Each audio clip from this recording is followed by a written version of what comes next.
بەناوی خوای بەخشندەی میهرەبان جوانترین سڵاوتان لێبێت بینەران و بیسەرانی پەیام لە هەر جێگەیەکن.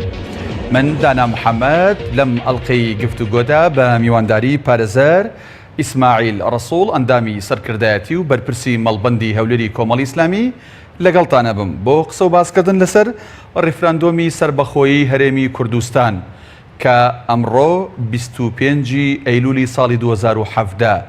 لە هەرێمی کوردستان ئەم پرۆسەیە بەڕێوەچوو. بەڕێز مامۆستا ئیسماعیل سڵاوی خواد لێبێت، سوپاس بۆ ئامادەبوونت کە لە ستۆدیۆکانمان لە شاری هەولێرەوە لەگەڵمانیت. دەپرسم وێنەی ئەمڕۆی هەرێمی کوردستان لە ڕووی سیاسی لە ڕووی کۆمەڵایەتی چۆن هاتە پێش چاوت کە ئەمڕۆ ئەم پرۆسەیە تێیدا بەڕێوەچوو؟ بەڵێ بەناوی خوای بەخشندەی میهرەبان، سڵاو لە بەڕێست و لە هەموو هاوڵاتیانی هەرێمی کوردستان و بینەرانی کەناڵی ئاسمانی پەیام. دیارە دوای ئەوەی کە سێ مانگ نزیکەی لەمەوبەر بڕیار لەوەدرا کە ریفراندۆم لە هەرێمی کوردستان بکرێت لەلایەن لیژنەیەکی باڵای تایبەتەوە کە لە کۆمەڵێک حیزب پێکات بوو، تەواوی حیزبەکان نەبووە، لە پەرلەمانیشەوە بڕیارەکە دەرنەچوو، هەتا ئەو دوایانەی چەند ڕۆژێک لەمەوبەر بەرگێکی یاسایی بەبەرداکرا بە ئامادە نەبوونی زۆرێک لە پەرلەمانتاران. ئەمڕۆ پرۆسەی دەنگدان یاخود ریفراندۆم لە هەرێمی کوردستان بەڕێوە چوو لەسەر ئەوەی کە بەڵێ یاخود نەخێر بۆ سەربەخۆی هەرێمی کوردستان، واتە ئەو فۆرما لەو دوو بەشە پێکات بوو. ئەوەی کە تێبینی کرا وەکو فۆرمێکی یاخود وەکو سوڕەیەکی سیاسی تاوەکو ئێستا بەداخەوە بابەتەکان نازانین نەتیجەکە چی دەبێت، هەڵبەت لەوانەیە زۆربەی هەر بەڵێ بێ، بەڵام ئەوەی کە لەو دوایەدا تا ئێستا کاتژمێرێک درێژ کرایەوە نەمانزانی نەتیجەکەی پێمان نەگەیشتوە تا ئێستا. خۆزگە نەتیجەکەمان لە بەردەستدا بە بۆی کە قسەکانمان لەسەر ئەو ئەساسە کردبایە. ئەمن ئەوەی کە بینیم زۆر گەرم و گوڕی بەڕاستی بە ریفراندۆمەکەەوە دیار نەبوو بەداخەوە، ینی لەوە بەداخەوە کە شتێک بۆ سەربەخۆی هەرێمی کوردستان بێت، کۆمەڵێک بابەتی دیکەی تێکەڵ کرابێ، من پێم وایە هاوڵاتیان لە ئەساسی بابەتەکە گەیشتوون کە بەداخشەوە دەیڵێن لەسەر زمانی سەرۆکی حکوومەت و لەسەر زمانی بەشێک لە ئەندامانی ریفراندۆم پێشتر ئەوەش ڕاگەندرا بوو کە ئەو ریفراندۆمە بۆ سەربەخۆیی نییە. ئەوە لەوانەیە هۆکارێک بوو بێ لە هۆکاری ئەوەی کە سارکردنەوەی خەڵک بوو بێ و بەشێکی دیکەی ئەو پرۆسەی سیاسی لە هەرێمی کوردستاندا و پرۆسەی یاسایی کە بەشێکی زۆری لە جێگەی خۆی لەوانەیە نەبوو بێت لە ڕابردوودا، ئەوان و بژێوی ژیانی خەڵکو و موچە خۆرانەوانەوان پێ دەچێت کاریگەریەکی سلبی تا ڕادەیەک هەبوو بێ ئەوەی کە من خوێندومەتەوە، چونکە خەڵکێک ئەوەی کە لە ڕێگادا کە دەچی خەڵکێک دەبینی بێزاری خۆی دەردەبڵێ لە وەزاکەیان لە شوێنی دیکە تووشی دەبی هەز دەکەی یان دەنگی نەداوە یان دەڵێ ویژدانی خۆم مرتاح کرد بەلایەنە سلبیەکەی بەشێکی لەوانەیە، بەشێکیشی حتمما بە بەڵەیە و کە لەوانەشە زۆری نەبێ ئەو بابەتە لانی بەڵەیەکەی. بەرحاڵ دواتر ئەوەی کە کاردانەوە سیاسیەکانی دەوروبەر و لەسەر ئاستی نێودەوڵەتیەکێک لەوانە بریتانیا کە مافی ڤیتۆیە لە ئەنجومەنی ئاسایشوە بە هەمان شێوە سین کەویش خاوەنی مافی ڤیتۆیە لە ئەنجومەنی ئاسایشەر تاکید لە یەک پارچەی خاکی عێراق و ئەوانە دەکەنەوە تورکیا هەڕەشەی سنوور داخستن دەکا و ئێران سنووری ئاسمانی بەسەردادا دەخا بە هاتن و چوون. ئەوانە تا ڕادەیەک سلبیاتێکی هەم هەرێمی هەم نێودەوڵەتی هەم ساردیەکی ناوخۆیش ئەوەی کە من تێبینیم کرد ساردێک لە ناوخۆدا هەیە، لەوانەیە بەشێکیشی کە چوو بێ ئەگەر گەرم و گوڕێکشی پێوە دیار بێت لە هەندێک لە شوێنەکان بەشی. بەڵێ ئەوەی جەنابەت باست کرد کە ئەو ساردووسڕێ لەم پرۆسەیە کە وەگەوی دەوترێت ئەم پرۆسەیە بۆ دەوڵەتی سەربەخۆی کوردیە کە دەبوایە ئەمڕۆ بە جۆرێک لە جۆرەکان هاوڵاتیانی هەرێمی کوردستان جژنیان بجێڕایە، هەموو بەجلی کوردی و ئاڵاواڵاوە بوونایە. بەڵام وەک تۆش باسیەکەیت و با بڵێن لە چاوی کامێرەکانیشەوە لە کەناڵەکانەوە گوازرانەوە بینیمان بەو شێوازە خەڵکی جۆش و خۆشی بۆ بابەتەکە نەبوو هێندەی هەڵبژاردنیە کە تێیدا لایەنە سیاسیەکان کێبڕکێکن بۆ بردنەوەی کورسەکانی پەرلەمان یان ئەنجومەنی پارێزگا یان بۆ سەرۆکایەتی. ینی من دەمەوێت ئەلێرە ینی لەو خاڵە شاراوەیە قسە بکەین کە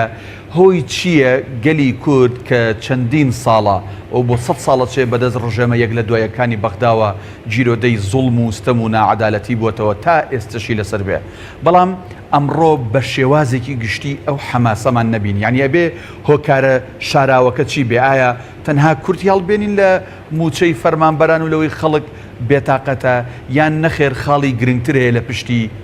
پەردەوە؟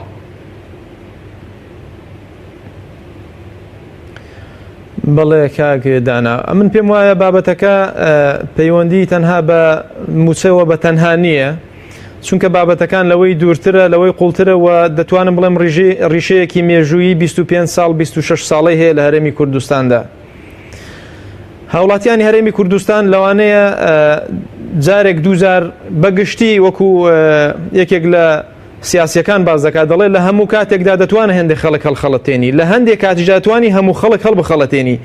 بەڵام بتێوە لە هەموو کاتێکدا هەموو خەڵک هەڵخەڵەتێنی و شتێکی ئاستەمە. بەداخەوە دێڵم لە 26 ساڵی ڕابردوودا نەتواندراوە وێنەیەکی سیاسی، یاسایی، موئەسسەساتی، حکومەت و دام و دەستگا پێشکەش بە هاوڵاتیانی هەرێمی کوردستان بدرێ و پیشانی بدرێ. ئەوە یەک. دوو، لە ڕابردوودا ئەوە نەیشارینەوە، ینی لە واقعی هەرێمی کوردستاندا لە هەموو هەڵبژارنەکاندا دووبارە بۆتەوە، بە تایبەتی دوای 2005 ئەوانە ئەوە دووبارە بۆتەوە کۆمەڵێک بەڵێن بە هاوڵاتیان دراوە وە جێبەجێ نەکراوە. ئەنی هەتا بەڵێنی ئەوە دراوە کە هاوڵاتیان بەشدار دەبن لە پشکەکانی نەوت. ئێستا نەک بەشدار نیە لە پشکەکانی نەوت، پشکێک نەوتی نییە. هەموو ئەوانە وای کردووە کە لە هەرێمی کوردستاندا هاوڵاتی لەگەڵ ڕێزمدا سیقە و متمانەی بە دەسەڵات نەمێنێ و زۆر گەشتۆتە ئەو قۆناغەش بەداخەوە کە خەریکە متمانەی بە ئەحزابی سیاسیش نەمێنێ، خەریکە بە چاکی و بە خراپی، بەمانایشی دیکە بەوەی کە ممارەسەیەکی باش و ڕازگویانە دەکات، بەوەش کە لەوانەیە بە پێچەوانەوە ممارەسەی سیاست دەکات. جاچێ نییە من بەگشتی باز لە سوورەکەی دەکەم، باز لەوەی دەکەم کە شتێکی جوان پیشانی هاوڵاتیان نەدراوە بە شێوازێکی گشتی. بۆیە ئەوەی دیکەش لە ساڵی 2005 ئێمە ممارەسەی ئەو سەلاحیەتەمان کردووە، ئەو مافەی خۆمان کردووە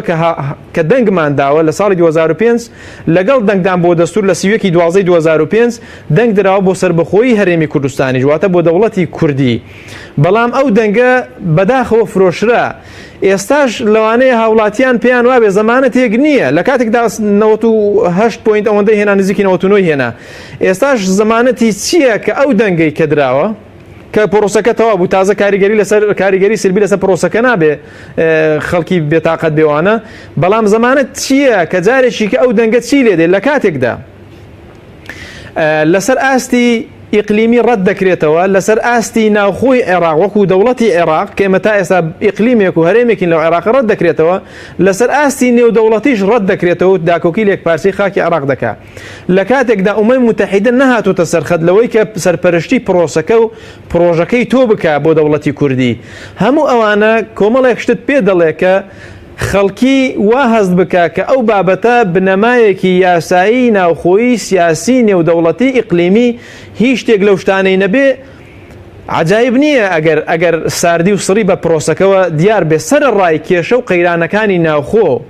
بابەتی دارایی، بابەتی سیاسی ناکۆکی لاەنە سیاسیەکان، بابەتی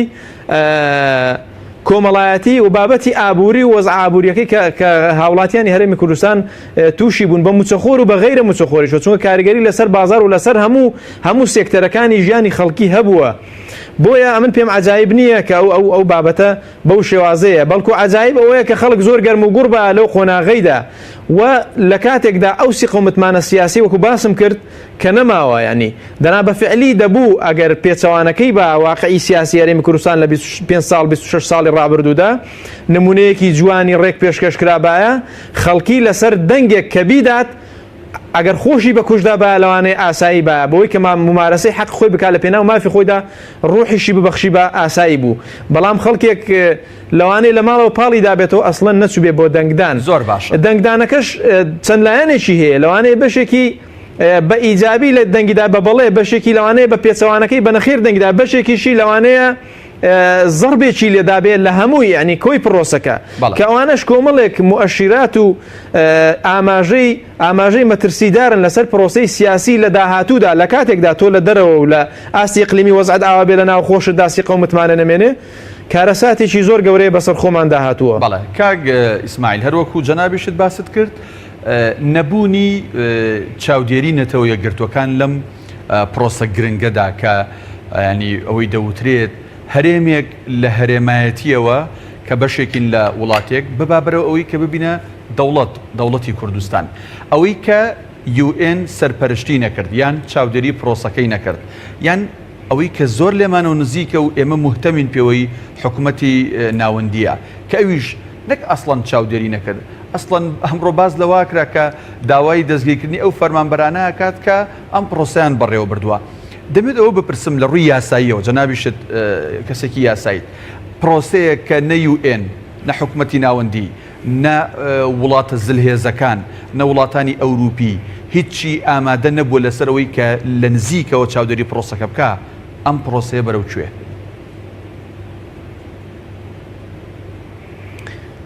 من پێم وایە لە ڕووی یاساییەوە لە ڕووی دەستوریەوە دیارە دەستوری عێراق ئاماژەیەکی ڕاشکاوانەی بەوە نەداوە کە هەرێمی کوردستان یاخود هەر هەرێمێکە لە عێراق دروست دەبێ مافی جیابوونەوەی هەیە وە پێشتریش ئێمە بە هەرێمێکی داگیرکرا و دانەندراوین هەرێمێک کە داگیر کرا بێ لەلایەن عێراقەوە بەڵکو ئەوەی کە لە دەستوردا هاتووە پێکەوە ژیانێکی ئارەزوومەندانەیە بە دەقیقی بەو شێوازە ئاماژەی پێ دەکات لە دەستوری عێراقدا ئەو مافە نەدراوە ڕاستە لە دیباجەکەی ئاماژەیەکی پێکراوە کاتێک کە زەمانەتی جێبەجێکردنی ئەو دەستورە نەبوو ماف دەبێت بۆی کە لایانی بەرامبەر هەڵوێستی بەیانجیا بێت یان شتێک لەو شتانە بەڵام ئایا دیباجە بۆ خۆی لە ئەساسدا پێشەکی دەستوری و دەستور ئەوانە بە بەشێک لە دەستوردانرێ ئەو بۆ خۆی خلافێکی قانونی لەسەرە بەرحاڵ ئاماژەیەکی سەریح نییە و پێشتر دەبوو لیژنەی دەستوری ئەوانەی کە ئەندام بوون لەسەر لیستی کوردی یاخود لەسەر ئەو بەشەی ئێمە دەبوو ئەویان جێگیر کرد باوەکو مادەیەکی دەستوری چەسپێنرا باوە ئەوە نەکراوە لە سەر ئاستی نێودەوڵەتی تۆ جزئێکی یان بەشێکی داگیرکراونی لە عێراقدا هەتاوەکو داوای ئینفیساڵ بکەیت تۆ داگیرکراونی هەتاوەکو داوای مافی جیابوونەوە و مافی سربەخۆبوون بکەیت ئەویش بەو شێوازە ڕاستە دەڵێ میلەتان مافیان هەیە بەپێی میساقی ئومەمی متحیدا بەپێی چوار خاڵەکەی ئەو نووسەرەمری ئەو مفەکیر و سیاسی ئەمریکەکە بەپێی کۆمەڵێک بنەمای دیکە بەڵام تۆ ئەو مواسەفاتانت بەو شێوازە تێدا نییە و ئێستا جگەلەوەی کە ئەوان لە ڕوویەکی دیکەی هاتوونە سەرخەت لە ڕووی سیاسیەوە داوا لە تۆ دەکەن کە ئەو ریفراندۆمە ئەو ئیستیفتایە تەجیل بکەیت وەکو ئەنجومەنی ئاسایش کە باڵاترین دەسەڵاتە لە هەموو جیهاندا ئەوەی کە وەکو یاسایی تەماشای دەکرێت ئەوان بە کۆی دەنگ داوا دەکەن داوایان کرد کە دوا بخرێ بۆ کاتێکی دیکە یان بەلایانی کەم لە ئێستادا نەکرێ دواتر گفتوگۆ لەگەڵ عێراق بکرێ هەموو ئەوانە و ئەوانیش کوردیان ڕادەسپارت لیژنەی باڵای ریفراندۆم چەندجار ئاگادارکراون لەوەی کە ئێوە بۆ خۆتان لەگەڵ عێراقدا بنیشن بگەنە سیغەیەک بگەنە ڕێکەوتنێک بە گفتوگۆ ئەوەش نەکراکەواتە ئێمە زۆربەی دەرگای یاساییەکانمان لێداخراوە بەپێی یاسا تۆ ئەو مافەت بەو شێوازە ناتوانانی ئاوا ممارەسەی بکەیت ئەگەر وەکو واقع و دیفاکتۆ بڵێ من تەعامل دەکەم و بابەتێکی سیاسیە ئەوە قەزەیەکی دیکەیە بەڵام ئەوەش دەبێ ئەسڵەن ڕێشەیەکی یاسایی هەبێ کەم پێم وایە بەو شێوازە قبول ناکرێ هەم وەکو دیفاکتۆ هەم وەکو لایانی دەستوری لایانی قانونی مەجالێکی تێدا نەماوە. بەڵێ کاک ئیسماعیل بێگومان لە سەعات حوتەوە حوتی ئەمسەر لە ئێوارەوە پرۆسەکە کۆتایی هاتووە ئێستا لە ناوەندەکانی دەنگدان دەست کراوە بە جیاکردنەوەی دەنگەکان و دواتر کۆمیسیۆن هەڵبەت بە شێوازێکی فەرمی دەنگەکان ڕاگەێنێت. ئەمڕۆ بە درێژایی ئەمڕۆ ئەم پرسیارە زۆر ڕوبەڕووی ئەندامانی کۆمەڵ و سەرکردەکانی کۆمەڵ بۆتەوە و لە ڕووماڵە تایبەتەکانی کەناڵی ئاسمانی پامیشە لە هەموو ڕووماڵەکانە ئەم پرسیارە کراوە بۆیە من بە ضروری ئەزانم جارێکی تر کێسە لە کۆتایی پرۆسەکەین ئەم پرسیارە لە بەڕێزت بکەم کە ئەندامی سەرکردایەتی کۆمەڵی ئیسلامیشیت. کۆمەڵی ئیسلامی ماوەی 2 ساڵە بەرگەی چەندین فشاری گرتووە و بەڕووی ئەو هێزانەیە وەستاوەتەوە کە ستەمیان کردووە، زوڵمیان کردووە، یاسایان پێشێل کردووە. ئێستا بەم بەڵێی کۆمەڵی ئیسلامی کە دوێنێ ئێوارە 24 ساعت لەمە پێش ئیعلانی کرد ئەگەر ڕیفراندۆم کرێت دەنگی ئێمە بەڵەیە، بەم بەڵەیە کۆمەڵی ئیسلامی سەنگەری دژایەتی زوڵم و یاساشکێنی بەجێ هێشتووە یان ئەم بەڵەیە بۆ لەم کاتەیە؟ بەڵێ کۆمەڵی ئیسلامی بە درێژایی ئەو 2 ساڵی ڕابردوو بەڵێ لەبەرەی گەل و لەبەرەی خەڵک و مەزلوم و هەچی کە پێی دەڵێ لەو بەرێ بۆ ئێستا شەر لەو بەرەیە. من پێم وایە ئەو بابەتەی کە پەیوەندی بە بابەتێکی نیشتیمانی ڕاستە بەرگی حیزبی لەوانەیە شەخسی لەوانەیە چەند حیزبێکی دیاری کراوە و لەوانەیە کۆمەڵێک شت کراوە، ئەو بابەتانە هەمووی هەیە بۆی کە زیاتر لە ڕێگەی حیزبەوە بابەتەکان ڕوێندرا و دواتر بەرگێکی یاسایی لە پەرلەماندا بەرگێکی شڕی بەبەرداکرا کەم پێم وایە زۆر یاسایی نیە ئەو بابەتە و پەرلەمان بە تایبەتی بۆی کاراکراوە لە کاتێکدا 2 ساڵە پەکخراوە و بەڵێ 2 ساڵە وەزعی هاوڵاتیان یاریمی کوردستان لە ڕووی موچە و کۆمەڵێک شتەوە خراپە و کۆمەڵ هەر لەو بەرەیەدا بووە کە ئەو بابەتانە ڕاست بکرێتەوە بە موەسساتی بابەتەکان موەسسەکان ئیشی خۆیان بکەن وەکو پەرلەمان. ئەو شتانە هیچی نەکراوە کۆمەڵی شەر لەو بەرەی دامایەوە. ئێستا بەوەی کە کۆمەڵی ئیسلامی بڵێ بۆ ریفراندۆم یەک بابەتەیە کە بەڕاستی زۆر گرنگە. ئەگەر کۆمەڵی ئیسلامی نەیگوت با بەڵێ یاخود وەک بزوتنەوەی گۆڕانیش ڕاستە هاوڵاتیان ویان دەنگدەرانیان ئەندامانی خۆی ئازاد کردو لەوەی چی دەکەن کە من لەوانەیە وەکو خۆم وەکو شەخسی ڕێیم وابێ کە خەڵکی ئازاد بێ لەوەی کێدا، چونکە من قەناعەتم بە ئازادی ڕادەربڕین هەیە و قەناعەتیشم بەوەی هەیە کە خەڵکی بۆ خۆی بابەتەکانی لەبەرچاوە ئەگەر حیزبێکیش موقیفی سیاسی خۆی بڵێ دەنگ بدەن بە فلان بەو شێوازە لەوانەیە بۆ خۆی ویژدانی مرتاح نەبێ دەنگی پێ نەدا ئەگەر قەناعەتی پێ نەبێ هەر کەسێک بێت یعنی با دەنگ دەری تۆش بێ با جەماوەری تۆش بێ لەوانەیە پێچەوانەکەی ئەو هەڵسو کەوت بکە خۆ تۆ فتوایەکی شەرعیت بۆ نەداوە کە تۆ بڵێ ئەگەر دەنگ نەدەی بە بەڵێ حرامە و دەچیە جەهەنەم و ئەوەندە دەسووتێندرێ و ئەگەر دەنگ بدەی بە نەخێر یان بە پێچەوانەکەیەوە چۆنە ئەوە فتوایەکی شەرعی فقهی دیاریکراو نییە کە پاداش و سزایەکی لەسەر بێ بەڵێ بۆ ئەندامان ملزمە ئەو بڕیارە تا ڕادەیەک دەتوانین ئەوە بڵێن بەڵام لەوانەیە خۆ ئەندامان لە چەند هەزارێکی کەم هەتا نزیکی بڵێت ئەگەر گریمان زۆر بێ 10,000 ئەندامی هەیە ئەدی ئەو 120 هەزارەی دیکەی خەڵکی دیکە و جەماوەری دیکە و ماوەی کە لەگەڵ کۆمەڵی ئیسلامی هاوسۆز بوون لە مەوقیفەکانەوەوانەیدا من پێم وایە لە ڕووی ڕێژەی دەنگدانەوە لەوانەیە زۆر کاریگەریکی یەکجار زۆر ئەوەی نەوە بێ بەڵام وەکو مەوقیفی کۆمەڵی ئیسلامی ئەوەیە کە تۆ دەنگ دەدەی بە بەڵێ بۆ ئەوەی ئەوانەی بەڕاستی کە ئیدعای ئەوە دەکەن کە بۆ سربەخۆیە بۆ بەڵەیە قەزێکی نیشتیمانیە نەتەوەیە با بزانین دوای ئەو بەڵەیە ئەوان چیان لە دەست دێت چی دەکەن ئایا بەڕاستیانە بۆ دەوڵەتی کوردیانیان وەکو دەنگدانەکەی ساڵی 2005 ریفراندۆمەکەی دەیفرۆشن بە $1.5 ملیار ئایا بە حەقەت مەبەستیان میلەتە خۆ ئەگەر بێت و هەدەفیان میلەت بێت هاوڵاتیان یاریمی کوردستان دەبێت کۆمەڵێک هەنگاو دەبوو لە پێش ریفراندۆمدان درابایە نەک لە دوای ریفراندۆم با ئەوە ببێتە حجەیەک لەسەر ئەوان داخوا دوای ریفراندۆم ئەو بەڵەیانە داخوا ئەوان چی دەکەن ئەوە هەچەندە مەوقیفی سیاسی حیزبێکە کە دەڵێ بەڵێ بۆ ئەوە بەڵام هەموو خەڵک ئەوەی کە هاوسۆزیەتی دەڵێ بەڵێ ئەوەش بەڕاستی پرسیارێکە بۆ خۆی پێم وایە لەوانەیە بەشێکی وابێ بەشێکی وانە بێ ینی بۆیە ئەو کاتی ئەو مەسئولیەتە دەکەوێتە سەرشانی ئەوان تۆپەکە لە ساحەی ئەواندا کە تۆ دەنگەکەت بە بەڵێ بوو ئەوە خەڵکی هاوڵاتیان یاریمی کوردستان گریمان زۆربەی بەڵێ بوو لە 180 یان کەمترە بزانین دوایی ئەو بەڵەیە چی لێ دەکەی ئەو بەڵەیە ئەو ڕێچکەی پێدەگری کە خزمەتی هاوڵاتیانی پێ بکەی لە کاتێکدا ئەگەر خزمەت بە دەبوو زووتر کراوە بەڕاستی ئەو بەڵەیە تۆ جارێکی کە هەرزان فرۆش دەکرێت دەنگی هاوڵاتیان نازانین ئەو بەڵەیە جارێکی دیکە بۆ وەرەقەی وەکو کارتێکی فشار لەسەر حکوومەتی عێراقی و دەسەڵاتی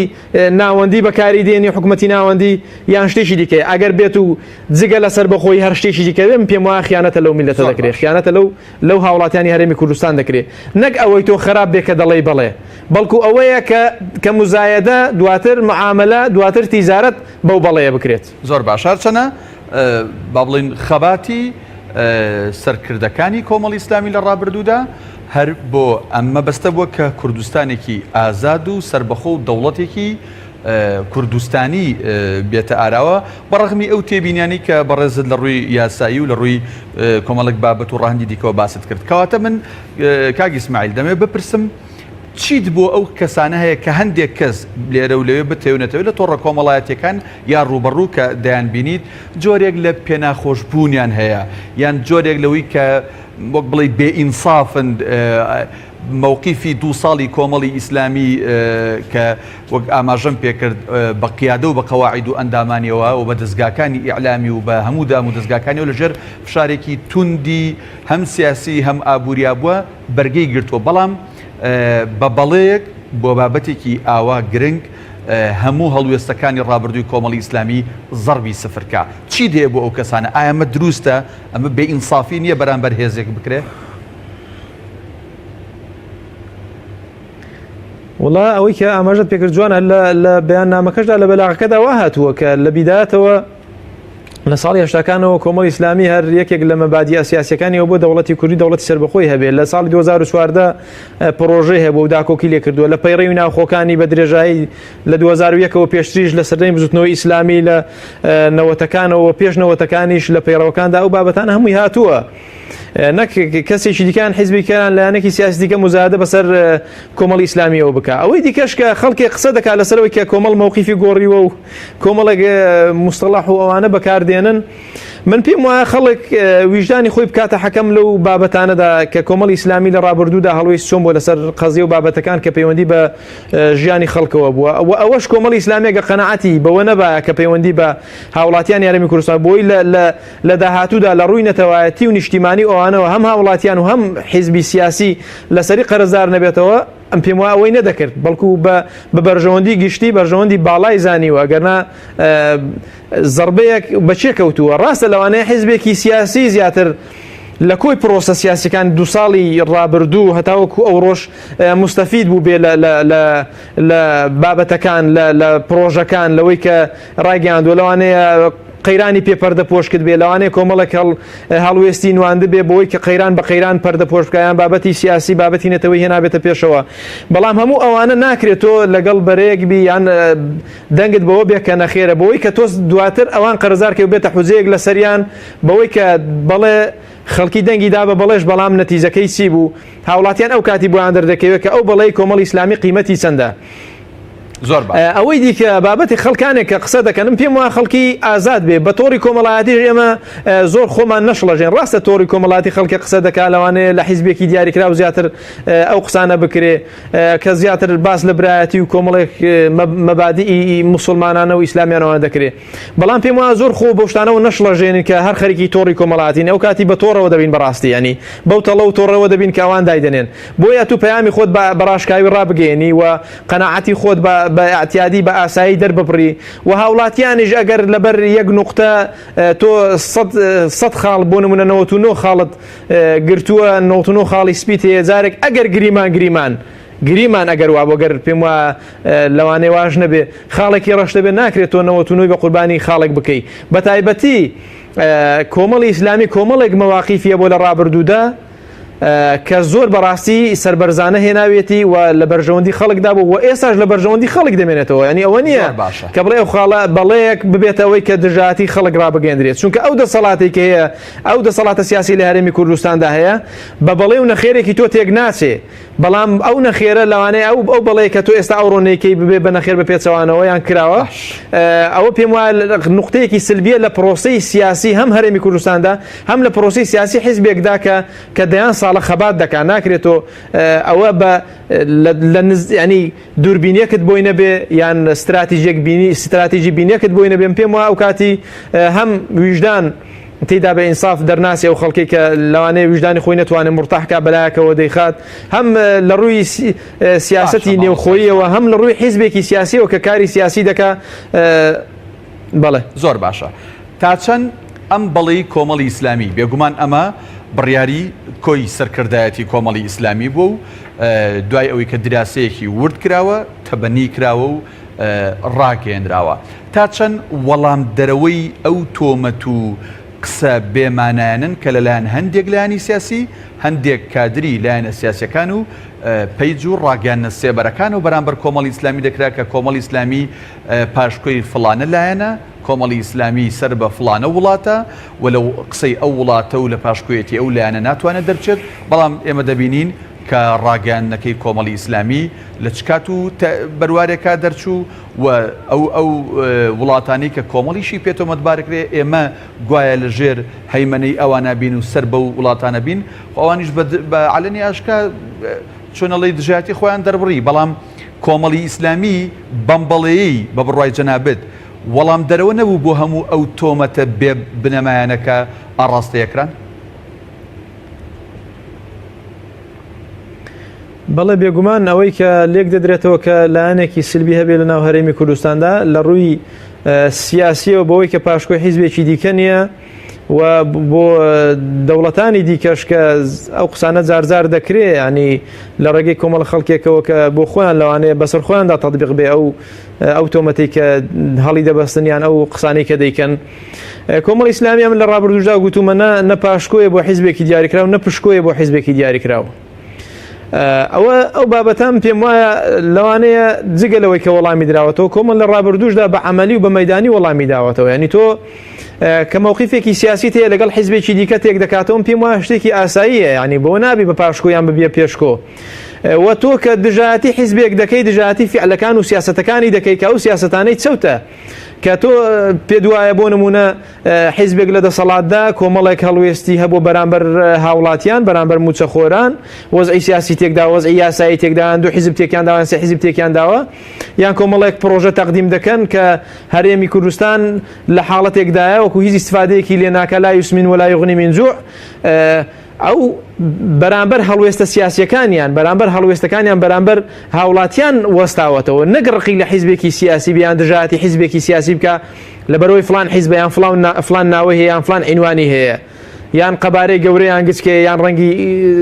سەوزە زەردە سوورە هەر ڕەنگێکی دیکەیە بابەتەکە ئەوە نیە بابەتەکە زوڵمی سیاسیە ستەمی سیاسیە ئەوەی کە لە هەرێمی کوردستاندا دەکرێت ئەگەر نا کۆمەڵی ئیسلامی بزانە مووقیفەکانی یەک بە مووقیفەکانی داوەرە خوارێ داخوا هەڵوێستەکانی چۆن بووە لە بەرامبەر فلان حیزب لەبەرەوەی ئەو هەڵوێستی هەبوو بۆی ئەوژە هەڵوێستی بەرامبەر حیزب هەبووە لەگەڵ حیزبدا کە مووقیفەکانی تێکی کردوتەوە لەبەرەوەی لە بەرژەوەندی خەڵکدا مووقیفەکە تێکی کردوتەوە با لەگەڵ ویش ساعاتێک دوا دەکەی و ساعاتێک پێش دەکەوی لەوانەیە لەو مووقیفەی کۆتاییدا کە بەڵەیەکە بووە چەند ساعاتێک پێش کەوتووە و لەوانەیە جیاوازیش بێت لەوی ئەو لەوانەیە بۆ نمونە ئەگەر باز لە گۆڕان بکرێ دەنگدەرانی خۆی هاوڵاتیانی خۆی یان چی پێ دەڵێ جەماوەری خۆی ئەندامانی خۆی سەرپشت کردووە لەوانەیە ئەسڵەن مەفهومەکەی جیاوازە و کاتەکەشیان جیاواز بووە من پێم وایە ئەو خۆناغە تێپەڕیەوە زیاتر شکاندنێکی سیاسیە ئەوە ژێکێکە لەو بابەتانێک کە زیاتر بێ ئینسافی و زۆر چی پێ دەڵێ بێویژدانی لێ دەخوێنەوە هەندێک لەو حاڵەتانە بۆ پێشم وایە زۆر ئەو بابەتانە زەق نەکرێتەوە من کە پێم وایە حیزبی سیاسی کە بۆ خۆی لە مەیدانی سیاسیدا وجودێکی باشی هەبێ بەرنامە و پرۆژە و پرۆسەی سیاسی ممارەسەی سیاسەتی خۆی بکەوە ئەو بەرنامە استراتیژی کە هەیەی ئەوە بکات ئەو هەنگاوانە بنێ نەک بەولا خەریک بێ ئەو دڵە پاشکۆ و دڵە پێشکۆ ئەتوو کە ئیشەکانی خۆت کرد تێیدا دەستکەوتت هەبوو پاڵپشتی هاوڵاتیانی خۆت بووی جەماوەری خۆت بووی میلەتی زوڵم لێکراوی خۆت بووی جا بەرامبەر حیزبێکی سیاسیش بێ ئەوە گرنگە بەڕاستی ئەتوو لە ئیشی خۆت بەردەوام بێ ئەگەر نا بە دوای قسەی ئەولا بکەی با حیزبێکی سیاسی بێم پێم وایە ئەو کاتی ئیشەکانی خۆت ناکەی و تاخیر دەبی لە پێشکەوتن لە ڕووی سیاسیەوە لە ڕووی بەرنامە و فکری خۆت کە دادناوە کەواتە کۆمەڵی ئیسلامی و پرەنسیپەی جێبەجێ کردووە کە دەبێت حیزبی سیاسی لە کاتی مووقیفی سیاسی لە کاتی پێویستە دەبێ بڕیاری تایبەت و سیاسی خۆی هەبێت کە هەڵقوڵاوی بیر و بۆچوون و فکر و بیرکردنەوەکانی ناوەندی بڕیاری حیزبەکەی بێت کە ناوەندی بڕیاری کۆمەڵی ئیسلامیش بێگومان خۆی لە سەرکردایەتی ئەنجومەنی سەرکردایەتی کۆمەڵی ئیسلامی دا دەبینێتەوە و هەروەها تێژگەیشتین لەوەی کە بێگومان بەڵەی کۆمەڵی ئیسلامی بۆ ئەوەیە کە زیاتر ئەم دەسەڵاتە ستەمکارە بخاتە ژێر پرسیارەوە بۆ ئایندا. دەپرسم کاک ئیسماعیل ئەوانەی لێرە و لەوێ ئەگەر دەنگیان بەنەخێردا بێ من زیاتر لێرە مەبەستم پێی هاوڵاتیە نەک ڕەوتێکی تایبەت نەک جوڵانەوەیەکی تایبەت هاوڵاتیەک یان ئیعلانیەکان لە تۆڕە کۆمەڵایەتیەکان یان لەسەر شاشە و تووڕەبوونی خۆی بۆ دەرەکە کە بەڵە من دەنگمدا بەنەخێر یان بە هەر جۆرێک دەکرێت بەم جۆرە هاوڵاتیانە بوترێت ینی ئەمانە خیانەتی نیشتیمانیان کردو و ئەمانە کوردنین و ئەمانە نانیشتیمانین ینی دەکرێت ئەم قسە و تۆمەتانە بەسەر هاوڵاتیانی خۆمانە ببەخشینەوە. من پێم وایە هەڵەیەکی سیاسیە و هەڵەیە کە بێویژدانی تێدا بەرامبەر هەر هاوڵاتیە کە دەڵێ نەخێر چونکە چۆن ئەو حەقل و بەشەدانراوە کە بەڵێ نەخێری جاندراوە دەیە و کاتی بابەس بەڵێ دانرابایە چ مشکیلە بوو ینی کە تۆ دەڵێ ڕاپرسی ریفراندۆم یان ئیستیفتا ینی وەرگرتنی دەنگی ئەو خەڵکە ئازادە لەوەی دەڵێ بەڵێ یان دەڵێ نەخێر کە دەڵێ بەڵێ لەوانەیە کۆمەڵێک ئیزابیاتی تێدا ببینێ کە دەڵێ نەخێر لەوانەیە کۆمەڵێک سلبیاتی تێدا ببینێ کۆمەڵێک ئەوەی کە دەڵێ دەژڵێ بەڵێ مەرز نییە ئەو بە هەموو ئەو سیاسەتە ڕازی بێکە لە هەرێمی کوردستاندا تەبەنی دەکرێت بەڵکو لەوانەیە زۆر ڕقی لێ بەڵام بە دافعێکی نەتەوەی بە دافعێکی نیشتیمانی بە دافعی ئەوەی کە لە سەردەمی حکوومەتێک لە دوایەکانی عێراق چەوسێنراویەوە وەلەو دەسەڵاتی خۆشمان لەوانەیە بەشێکی لە هەندێک قۆناغدا کەمتری نەچەوسان بێتەوە ئەو خەڵکە ئازادە لەوەی کە دەڵێ بەڵێ یان نەخێر من پێم وایە ئەوەی کە دەڵێ نەخێر و ئەوەی کە دەڵێ بەڵێ و ئەوەی کە هەر دەنگ نادا و ئەوەی کە زەربی لێدەدا بە هەمویان بڵێ دەستخۆش لەبەرەوەی ئەمن قەنەعەتم وایە هاوڵاتی هەرێمی کوردستان هەمووی لە بەرژەوەندی بە حسابی خۆی وای دەبینێ کە ئەوە باشترە بۆ میلەتەکەی بۆ هاوڵاتیانی هەرێمی کوردستان ئەوە نیە ڕەتفعلێک بێ لە بەرامبەر کەسێکی دیاریکراوە لە بەرامبەر حیزبێکی دیاریکراوە دەشکرێ و ڕەتفعلە هەبێ بەڵام ئەو ڕەتفعلە وا ناکە یاخود ئەو نەخێرە کە تۆ وا ناکە کە تۆ بە خاینی دابنەی لە کاتێکدا تۆ دەڵێ ئازادی لەوەی کە ڕای خۆت دەرببڕی ئەدی ئازادی ڕادەربڕین یعنی چی ئەدی ئیستیفتا خودی داواکاریەکەی ئەنی وەرگرتنی ڕای خەڵکی داواکردنی کە تۆ ڕای خۆت دەرببڕی ڕێی خۆت دەربارەی ئەو بابەتە چییە کەواتەم پێم شتێکی ئاساییە وەوەی کە دەژڵێ نەخێر زوڵمستەمێکی زۆری دیوە لە هەرێمی کوردستان ستەمێکی زۆر کراوە نادادپەروەریەکی زۆر هەبووە بۆی ئەویش دەڵێ نەخێر ئەویش حەقی پێ بدە کە بڵێ نەخێر دەڵێ نەخێر بەڕووی تۆدا دەڵێ نەخێر دەڵێ سبێنێت تۆ ئەگەر دەوڵەتیشت هەبێ هەر پەرلەمان پەک دەخەی دەڵێ ئەگەر دەوڵەتیشت هەبێ هەر زوڵم دەکەی ڕوبع موچە دەدەی دەڵێ ئەگەر چوار دەوڵەتیشت هەبێ هەر خەڵکی دەچەوسێنی و ئەویش لەسەرێکەوە ناحەقی نییە ئەوەی کە دەژڵێ بەڵێ دەڵێ ئەمن ئەو ستەم و ئەوانەی کە لە ڕابردوودا تووشم بووە لە سەردەستی حکوومەتەیەک لە دوایەکەکان زۆر ناڕەحەت بووە خەڵکی زۆر شەهیدی داوە خەڵکی خوێنی ڕشتووە لە پێنە ئەو سەر بەخۆی کوردستان ئەمن پێم وایە هەمووی بەیەکەوە دەستخۆشی لێ بکرێت زۆر باشە کاک ئیسماعیل ڕیفراندۆم ئەمڕۆ کرا کۆتایی هاتوو دەرگای بنکەکانی دەنگدان بەڕووی دەنگدەرانی هەرێمی کوردستان داخرا وەک ئاماژەم پێکرد لە ئێستادا لە ناو بنکەکانە سەرقاڵی جیاکردنەوەی ئەو دەنگانن لێرە بەدواوە ئەوەی دەوترێت پۆست ڕیفراندۆم دوای ڕیفراندۆم هەرێمی کوردستان بەرەوکوێ ئایا ئێمە لە دوای ئەوەی کە کۆمیسیۆن نەتیجەی ئەعلان کرد ئیتر ئێمە دەوڵەتی کوردستانین و ئاڵاکانی عراق لەسەر دام و دەستگاکان ئێنی نەخوارەوە و کۆتایی بە هەموو شتێکاتوە یان چی ینی ئەوەی جەنابتان لی تێگەیشتونێک سیاسیەک دوای ڕیفراندۆم هەرێمی کوردستان بەرەوکوێ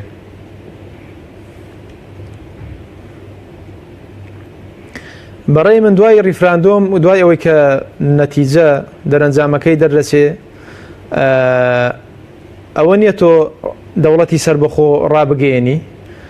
و ئەوەش لەسەر زمانی ئەوانەی کە زیاتر مبادرەی ڕیفراندۆمیان کرد و لە لیژنەی باڵادا بوون چەندجار ئەویان دووپات کردوێتەوە لە ئیعلامە نێودەوڵەتیەکان واتە لە چەند کەناڵێکی عالەمی بە تایبەتیش کەناڵە عەرەبیەکانی غەیری خۆمان یعنی نەک ئێنارتی عەرەبیان کەناڵی فڵانی عەرەبی کە بۆ خۆی کورد پشتگیری دەکان بەڕێوەبەراتێکی عایدی کووردە لەسەر زمانی ئەوانەوە ڕاگەێنراوە کە مانای نییە مانای ئەوە نییە کە ئیسیفتاتەوە بوو ینی ڕاستەخۆ دەوڵەت ڕابگەێنین لەسەر زاری لە ئاستی سەرۆکایەتی هەرێم ئەو قسەیە کراوە کە ریفراندۆم مانای ئەوە نیە کە تۆ سنوور دیاری دەکەی لە چەند جاری دیکە ئەو بابەتە باس کراوە کە مانای ئەوە نیە کە ئێمە ئاڵای عێراق لا دەبین کە دوێنێ ئەو قسەیە کراوە یان ئەوڕۆ ئەو قسەیە کراوە لەسەر زاری سەرۆکی حکوومەتی هەرێم هەموو ئەوانە پێمان دەڵێن وەکو ئەو شێرەمان دێتە بەرچاوی کە کابرای گوتی تاتۆیەکم بۆ بکە شێرەکەم لە پشتی بۆ دروستکە بەڵام کە دەستی پێدەکردی ئەو شوێنە زۆر دێشێ بە ئەوە نەبێ ئەو شوێنەی نەبێ یان سەری نەبێ کلکی نەبێ زگی نەبێ دواتر گوتی باشە شێرێک سەری نەبێ و کلکی نەبێ و زگی نەبێ دەبێ ئەوە شێرێک بێ ئێمەش ئەگە بمانەوە دەوڵەتێک ڕابگەینی سنووری نەبێ و ئاڵایەکەی هەر ئاڵای دەوڵەتانی دیکەی لە تەنیش بێ و بۆ سەر بەخۆی نەبێ بۆ ئەوە نەبێ مانایەکی نامێنێتەوە وەکو باسم کرد لە ڕووی یاساییەوە ئەو ئیسیفتایە لە حکوومەتی ناوەندی ئەوە قبول ناکات و ئەوەشی ڕاگەیاندووە لەسەر ئاسی نێودەوڵەتی داوای تەجیلی کراوە و کریان ئێمەدان بەوەدا نانین و پێویست یەک پارچەی خاکی عێراق دووبارە دەکەینەوە من پێم وایە تا ئێستا جگە لە هەڕەشەکانی دەوڵەتانی ئیقلیمی تورکیا و ئێران و ئەوانە جارێ دەبێت لیژنە دواتر پەرلەمانی کوردستان دواتر لەسەر ئەو بابەتە دانیشێ چی دەکەن و لەوانەیە عێراق جگە لەوەی کە ڕەتی کردەوە دەڵێ من دوای ریفراندۆم هەر لەگەڵشتان دانانیشم کەم پێم وایەکێک لە هەدەف و ئامانجە سەرەکیەکانی ریفراندۆم ئەوە بوو کە عێراق حکوومەتی ناوەندی بێتە ژێربار و ڕازی بێ بە کۆمەڵێک شت کە مەتاڵیبی هەرێمی کوردستانە کە ئەو وەرەقەیەشی نازانم ئەگەر سوور بێ لەسەر ئەو قسەی کە کردوێتی ئەو مووقیفەی کە دەریان بڕیوە ئەو وەرەقەیەشمان سوتاوە ئیدی نازانین دوای ئەوە بەڕاستی دەرەنجامەکەی چی دەبێەوە لە دووزیش هەندێک بابەتی ئەمنی وروژێنراوە و خەڵکی تێدا شەید بۆ کوژراوە ئەوەش شتێکی دیکەمان پێ دەڵێ کە وەزعەکە بەرەو نائارامی تر دەچێت و ئەوەی کە حکوومەتی ناوەندی جارێکە باسیکە سەر سنوورەکان تەسلیم بکرێنەوە مەتاڕەکان ئەوانە ئەوەش ئەگەر هەڕەشەیەکی حەقیقی بێ پێم وایە دەرەنجامەکەی ئەوەش زۆر خراپ دەبێ مەترسی ئەمنیمان زۆر لەسرە بۆیە بەداخەوە دێڵێن ئەگەر وا بێت لەوانەیە دەنگەکانمانەوەی کە ئەو دەنگانەی کە دراوە لە هەرێمی کوردستاندا لەسەر ریفراندۆم بە بەڵێ و نەخێر و هەموو شتەکانیەوە بچێتە ژێرزەمینێکە و هەڵگیرێ و وەکو دەڵێ پاک لە پاکویسمان لە هیچ ئەو کاتی وەزعەکە بۆ شوازەی بمێنێتەوە بەڵێ بە بڕای جەنابەت کاردانەوە نێو دەوڵەتی و هەرێمایەتی و تەنانەت حکوومەتی عێراقیش چۆن دەبێت بە بڕای تۆ ئەوەی دەوترێت لە سیاسەت تا شتێکی پێ دەوترێت زۆر جار تەعاملکردن لەگەڵ ئەمری واقع تەسەورەکەیت وڵاتانی زلهێز و ئەوروپی هەروەها عێراق لەگەڵ ئەمری واقعە تەعامل بکەن و دان بنێن بەم ڕێفراندۆمی هەرێمی کوردستانە یان بە پێچەوانەوە کاردانەوەی تونتر و شێوازی دیکەی خراپتر دەگرنە بەر ئەوەی کە باسم کرد لە ڕووی یاساییەوە پێم وایە ئەوان پێدانانێن چونکە هەر گوتویانە کە لە ڕێگەی ناوەندەوە ئێوە ئەو بابەتە ئەگەر گریمان ڕیفراندۆمیش بکرێت دەبێت ناوەند ڕازی بکرێ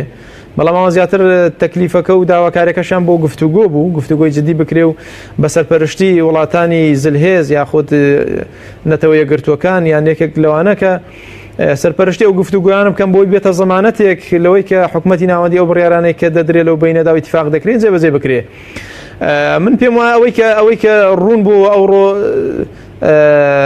مووقیفەکان باش نییە بەرامبەر هەرێمی کوردستان بەرامبەر ئەو ریفراندۆمی کە کرات چکان زۆر داکۆکیان لەوە کرد کە ئەو ریفراندۆمە ئەسڵەن نەکرێ و تەجیل بکرێ و ئەوە بوو کە بڕیاردرا لێژنەی باڵای ریفراندۆم کوتی هەر دەبێ بکرێ بەڵام بۆی کە ئایا بۆ سەربەخۆی نییە بۆ ئەوە نییە بۆ دیاریکردنی سنوور نییە بۆ مواسەفاتانی کە لە چەند قسەیەکی پێشتردا باسم کرد ئەم پێم وایە بابەتەکان زیاتر ئاڵۆز دەبێت لەسەر ئاستی هەم هەرێمی هەم لەوانەیە ئەو کاتی کە ئەمریکا هۆشداریدا دوای ئەوەی کە بابەتەکە